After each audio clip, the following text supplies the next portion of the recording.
everybody, it's Megan here, the Healing Foods Coach. I hope you guys are doing well. I am feeling super encouraged today, feeling great, loving life, and I'm so glad you took time out of your day and your busy schedules to check out this video. So, today's topic, what about ketosis? Okay, so it is a term that you will hear throughout this community.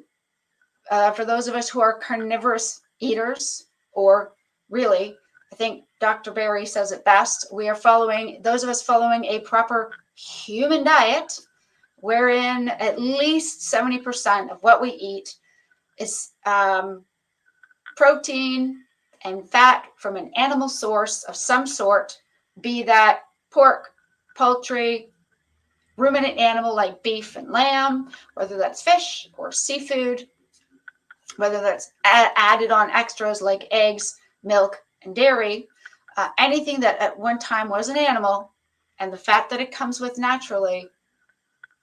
Oh yes, there we go. That is a carnivorous way of eating. And some of you allow 30%. So if 70% comes from an animal of some sort, or from an animal source of some kind, with the remaining 30%, you guys can have open to low carb vegetables, maybe some low carb fruit like berries from time to time. You're still following a carnivorous diet.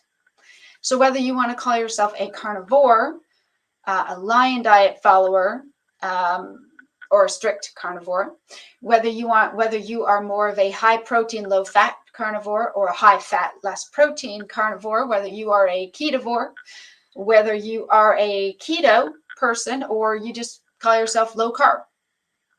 As long as at least 70% of what you eat is coming from an animal source, we are all under this big, beautiful umbrella called a carnivorous way of eating, the proper human diet for us human people in this world, right? So, what about ketosis? Okay, when I first started this just over 4 years ago, I got confused. I didn't quite understand. I knew that basically what was happening when I stopped eating all the junk food, all the seed oils, all the sugars, all the processed carbs, when I cut all that garbage out, and there was a lot, okay, like all of us, coming from a standard Western junk food fueled diet to this way of eating, there was loads that had to go, okay? And of course, you guys already know this. If you've been doing this for a while or you've watched other videos, you guys know that generally speaking, on a standard diet, we are primarily glucose burners. And therefore, as long as we are burning mostly glucose for fuel and for brain functioning and energy, we will have to keep eating glucose because a small percentage of it is used by the brain. The rest, a little bit more of it, gets stored in our muscles and our liver, and the rest of it, let's face it, the majority of us eat far more than we actually require, certainly the carbohydrate side, gets converted into glucose and stored as fat on our bodies. And as long as we keep providing our bodies with eaten dietary sources of carbohydrates, it's never going to feel the need to start burning off the stored body fat. So we're just basically, we're getting energy from eating more and more and more carbohydrates, therefore dietary sources of glucose. We're never actually going to deal with the glucose that has been converted into stored body fat on our cells. And we're just going to keep adding to it, right? The body only uses a certain amount of what we eat, stores a little bit more of that, and then all the rest, guess what? Like as far as glycogen for the muscle in the muscles and the liver, and everything else gets stored as fat on our bodies. So, why does ketosis matter? Well, it is basically, and you guys some of you might be new to this, wondering what is ketosis? It's a metabolic state. And what it basically means is when we are consuming a very low carbohydrate diet, we are then able to start producing ketones in our blood. And how it works is we go from being glucose burners by consuming way too many carbohydrates. We cut those out, or we cut them down really low amounts. The body then, shockingly, beautifully, amazingly, starts actually tapping into the stored fat on our bodies and burning that for fuel. And the more it can get the fat that we've stored on our bodies, the less of it we need to eat. So it's one of these interesting things where sometimes when you start into this way of eating, if you've been denying yourself fat, well, fat of any kind, but especially the saturated fats, your body isn't quite sure what to do. Okay. We need to get the engines revving once again. We need to get the gallbladder working once again. We need to get the body getting the right signals to access the stored body fat. And one of the best ways to do that is to start eating some saturated fat, because it sends a signal to the body that, oh, hey, there's no carbs here. This is some animal protein, but the fat's coming and the fat's good. And it kind of jumpstarts the brain and the body to go, oh, we like fat. It's going to take a little bit longer to use it for energy, but it's going to help us last longer. It's going to give us energy for a longer period of time than the just 1 or 2 hours you get when you eat glucose from carbohydrates. So when you change your diet, so when you transition from a standard Western horrible diet that's full of carbohydrates and processed garbage, and you get rid of all that, or get rid of most of that, right? The beautiful thing about our bodies as humans, that one of the beautiful things is the way that our systems are designed and made. So whoever your creator may be, your maker, they're a genius. Here's why. Because in the absence of dietary glucose, in other words, when we stop eating carbs, we cut them down significantly, we don't have to worry about running out of glucose for the brain. The body is designed so that when we stop eating dietary sources of glucose, it takes whatever the end products are that are left over from the protein and fat we've already eaten that are stored in our bodies, and it can then make that into the glucose for the brain. So we don't actually have to keep eating carbohydrates in order to make sure the brain gets the glucose it needs to function. We don't have to do that. And so that's the beautiful bit. And when we become fat adapted, I like to explain it as we are no longer relying on carbohydrates to become glucose as a fuel source and as a source to keep our brains functioning. We are adapted, so we are now using the fat for fuel. We don't actually use the protein as fuel. Protein is a very poor fuel source. It takes a very long time to break down. It's required for other things like building muscle and other parts in the body, but it is not a good source for fuel. Okay, it does not provide a good source of energy. Fat does, however. Oh, sorry. And you can hear my dog in the background letting me know that he's feeling lonely. So what ketosis is, sorry guys, ketosis is a metabolic state. And what that means is when we have significantly reduced carbohydrate intake, we then start producing ketones in our blood, and that helps to feed our brains. Now, do we have to be in a deep state of ketosis in order to have healing and see great improvements? No, we do not. With a few exceptions, which I'll get to in a minute. So I have never, ever been in this whole entire 4-year period. I've never once been in a deep state of ketosis. Okay. I haven't, because for a long time I was still drinking regular coffee. I did try for a little while to include dairy. I knew I couldn't do the vegetables. I did have to give up the fruit, but I was drinking a lot of regular coffee with milk or with foamed milk as a cappuccino. And so these are things that can knock us out of the state of ketosis. Now, I mention that because ketosis is not required for most people to see significant improvements and healing. Okay, we all get some level of ketones in our blood when we stop eating the carbohydrates or at least when we reduce them significantly. When we go into a state of low carb intake or zero carb intake, we will see blood ketones form in our blood, and that's great. And so everybody who follows a carnivorous diet has some amount of ketones in their blood, which is fantastic. Okay. Now, that does not mean we are all in a deep state of ketosis. In fact, for most of us, we're not. However, even low amounts of ketones, that's just a signal that tells us, hey, guess what? I'm definitely fat adapted. I know I am. I don't require carbohydrates. My body's functioning. How can I tell? Well, all that excess body fat, I'm getting rid of it. Like I lost 100 pounds, 45 kilos, my first 6 months of a carnivorous diet. I wasn't even trying. I didn't try. I got rid of all the garbage, cut out, for me, I had to cut out all the carbs, all the plants of every variety because of my IBS. I eventually had to cut out all the dairy because I have lactose intolerance, other than butter, which has virtually no lactose in it just because of how it's made from the fat part of the whole milk. Okay. I cut everything else out.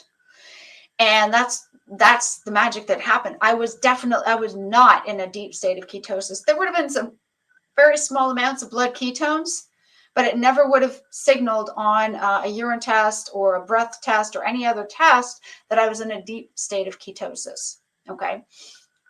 But I was healing. And the reason why I wanted to make this quick video is to say that we all end up producing at least a little bit of ketones in our blood when we stop consuming all the carbs, okay, and consuming all the dietary sources of glucose through carbohydrates. When we become fat adapted, when we are eating the animal meats from whichever animal group you prefer, and the fat that it comes with naturally. Okay, so that means you can be eating ground beef, and maybe you like to eat a little bit of the beef tallow. Maybe when you cook your eggs and bacon, you save the bacon grease and you might cook something else in it later, or you let it get solid and then maybe you eat it with a spoon. I know that sounds unappealing to some people, but honestly, it's so tasty. It could be you add a little bit of lard to whatever you're cooking in, depending on what you tolerate. Again, people also have different sensitivities, right? So whether you are eating predominantly from the ruminant animal group, whether that's beef and lamb or goat and bison, that sort of thing, okay? Whether you prefer to have mostly poultry and pork, fish, seafood, somewhere in that grouping, that's awesome. Those are all from the animal kingdom. Therefore, it all counts, right? And if you tolerate dairy and you can enjoy full fat cheeses and like Greek yogurt or sour cream or kefir, sorry about that, guys, then that's brilliant. Okay, and all of these things are good, and all of these things are going to be helpful to teach your body that fat's coming in, there's protein and fat, and we love this, and it just gets all the other systems running. So initially, you might find you have to eat a lot more food than you would have, because, you know, like me, most of us restricted at least at some point in our lives. That doesn't help. Severe restricting, all that does is put us into a state of stress, and that raises cortisol levels, and that doesn't matter how much you restrict, that weight is going nowhere, because cortisol, that stress-induced hormone, tells the body, hey, it's an emergency, hang on to the fat because we might need it. I think we might be heading into starvation or war or who knows what, okay? Which for most of us is nowhere near reality, but that's what happens. When we start allowing ourselves to eat the animal meats with the fat, our body goes, oh, fat. Oh, we like this. This is good. And it kind of gets everything, lubricates the system, if you will. And so in the beginning, you may find that you want to eat a lot. Great, go for it. But your body will reach a point where it's like, actually, I don't need to eat as much of the food sources of fat because you've got plenty stored on you. I'm going to start tapping into that. And so what starts to happen is you notice your hunger signals and your satiety signals start to function properly, right? And you are satisfied and full with less food volume, and therefore your body doesn't need to eat as much, and it can start tapping into what's already stored on it as fat. That is when the magic happens, as far as you start to shed body fat. You get rid of the any of the water weight or the water that you've retained because of stress, because of inflammation, because your cortisol levels are constantly raised, etc. Right? And so that's always a beautiful thing. But even throughout all of that process, that does not mean you're in a state of deep ketosis. A state of deep ketosis happens primarily when you are on a super high fat ketogenic protocol, where I believe some people still include a few low carb vegetables. It's kind of like you're almost essentially, it's not, you're not eating only fat, but a great majority of what you're consuming is saturated fat with some protein, because you want to, anytime you eat protein, you do have a slight raise in your blood glucose, and you also get a slight raise, therefore, in your insulin. So obviously, don't skip the protein. We still need the protein. We need the amino acids. We need all of the good things that it does in our body, building muscles, helping with bone density. Eat the protein. However, in order to make sure that you reach a deep level of ketosis, and as I said, there are some people who absolutely require it, if they are, in particular, if they deal with neurological disease or dysfunction. And so they have super, super, super, super, super high fat intakes. And that's the reason why. And so they cannot have typically any sort of plant material. They cannot have any sort of stimulants like caffeine. They have to avoid coffee and tea. Even if it's decaf, that can still have an effect. And they also can't have too much protein, because that can also kick them out of ketosis.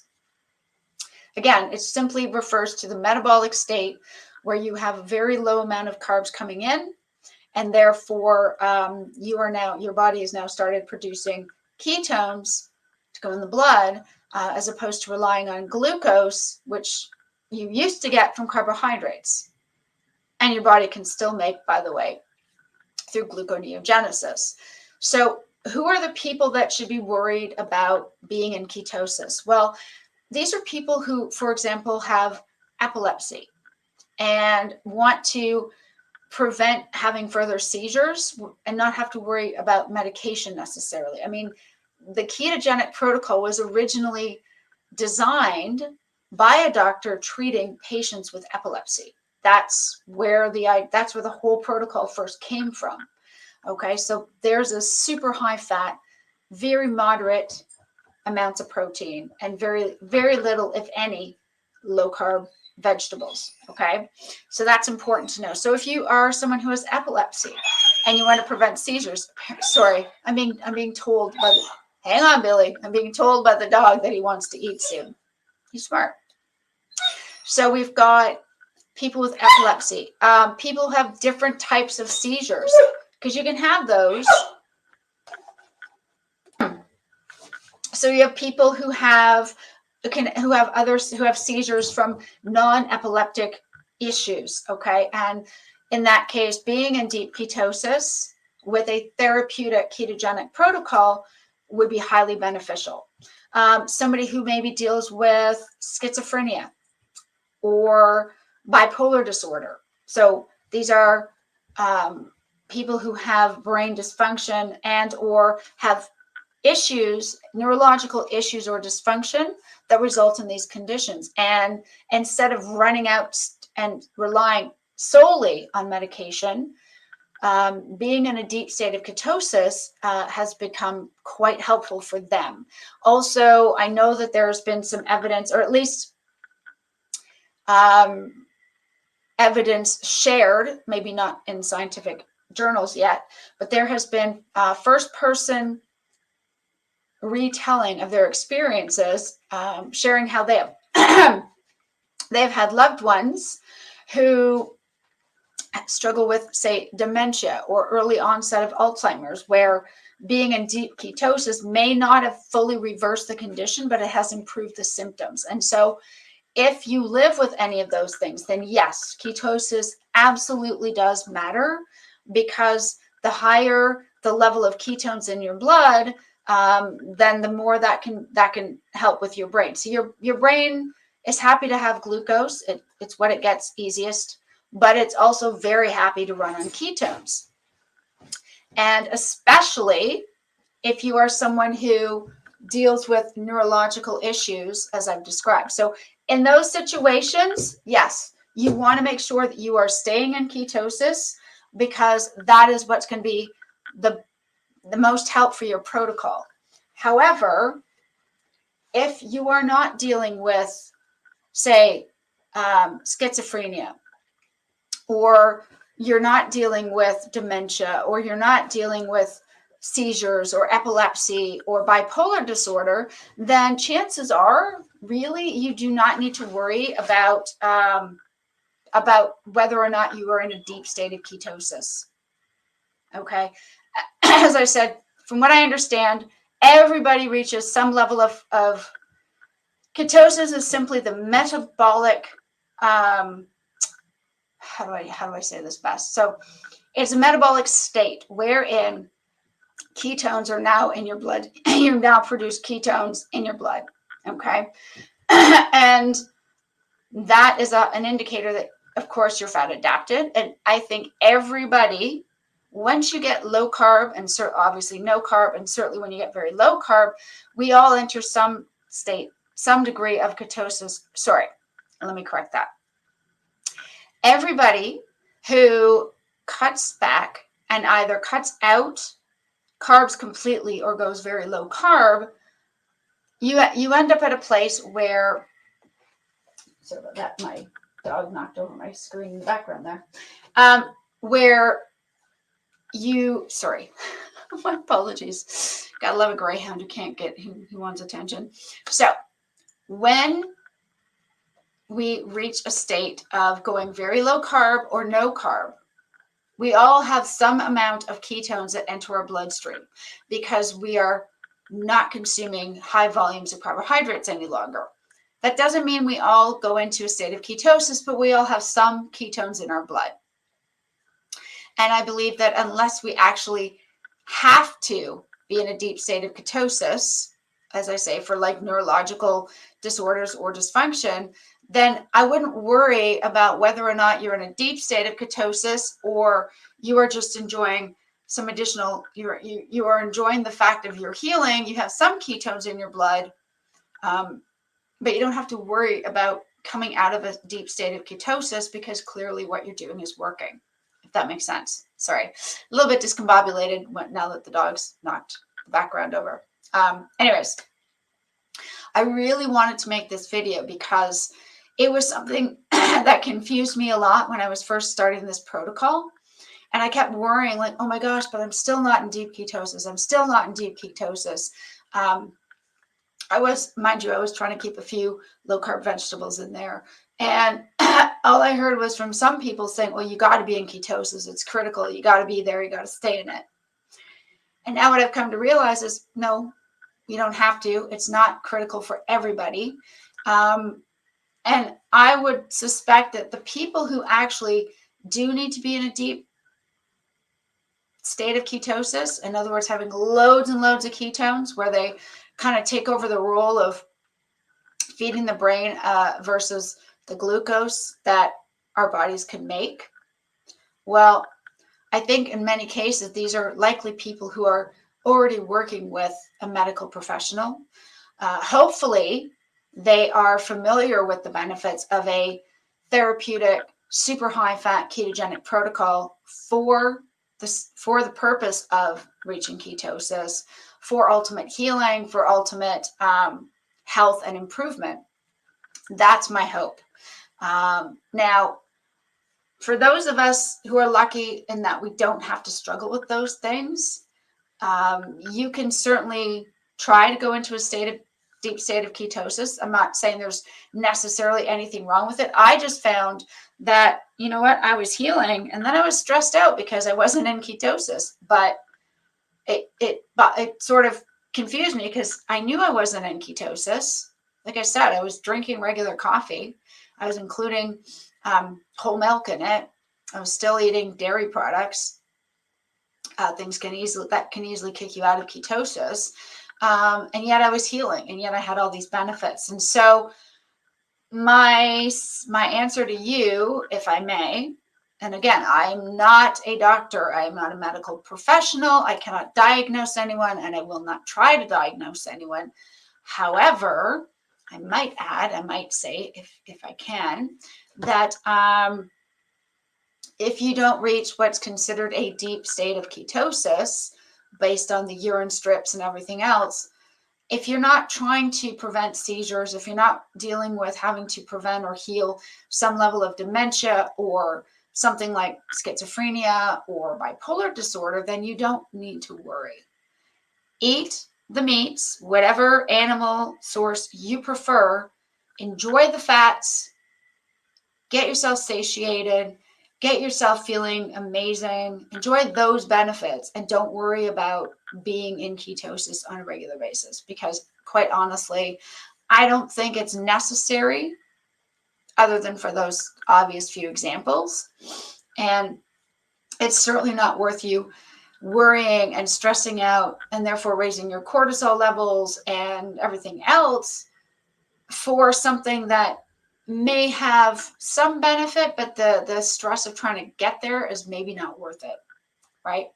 So you can absolutely be a carnivorous eater and never be in ketosis, or at least never in a deep state of ketosis, because again, once we all reduce our carbohydrates to low amounts or no amounts, we all produce some ketones in our blood. We do. That's what happens.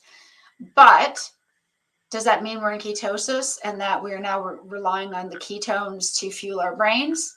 Likely not. Okay. We are running off the glucose that our bodies produce from the resulting end products. So after we've digested our sources of protein and fat, and that gets all broken down and metabolized, what's left in our bodies can then be used to form the glucose the brain requires. And that actually is a beautiful system. So if you never achieve ketosis, like deep state of ketosis, and you're not one of those people that needs to, don't worry about it. You will still find so many benefits, so much healing, so many improvements overall, I think, just to your energy and your mental health and your physical well-being. It doesn't matter. It really doesn't matter. Okay.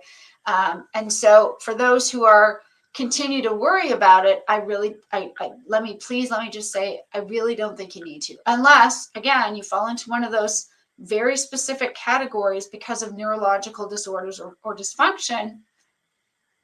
Don't worry about it. Losing your joy, losing the possibility of health improvements and healing over the pursuit of something that may be very difficult for some of us to achieve seems to me to be counterproductive. So don't worry about being in ketosis. You can still have a massive amount of healing and improvement without it. There we go. Longer video to make that very simple, straightforward point. I know. Okay. I'm sorry about that. Kind of, not really. But I hope this was helpful. And I hope this was beneficial to you.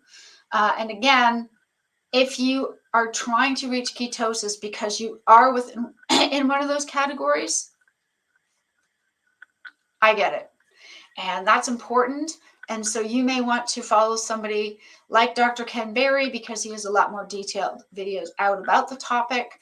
You may also want to check out videos by Professor Bart Kay. He has a lot of good knowledge, as does Dr. Anthony Chafee and so many others out in this space who can break down the more of the neurological benefits of a super high fat therapeutic ketogenic protocol. So check those guys out for sure. Otherwise, eat your meats, include the fat that it comes with naturally, add some butter if you tolerate it, enjoy some full fat dairy if you are okay with it. Heck, even throw in some low carb vegetables and maybe some berries if they don't cause you any problem, but enjoy the benefits that come from following a carnivorous diet without worrying about whether you're in deep ketosis or not. You can still feel great in spite of that. Okay. So I hope that was helpful, guys. Thank you so much for watching this one all the way to the end. I really do appreciate all of your patience and the fact that you guys have taken time out to watch my content. It really does mean a lot to me. So if you guys are interested in some one-to-one coaching, perhaps you've started on this path, but you're finding yourself stuck in a few places, or you just want some more advice, or you're not sure, or maybe you're not sure how to get started, don't forget, you can book sessions with me now. The www.healingfoodscoach.com. And yeah, I would love to work with you guys. Let's get healing together. Let's improve our health. Let us take back our health and get to the place where I think we were all meant to be at one point, before all the junk and all the processed crap kind of derailed all of us, right? That's it for today. Thank you so much for watching. I really do appreciate it. I hope you guys have a fantastic week ahead. I will see you guys in the next video. But until the next time, take care.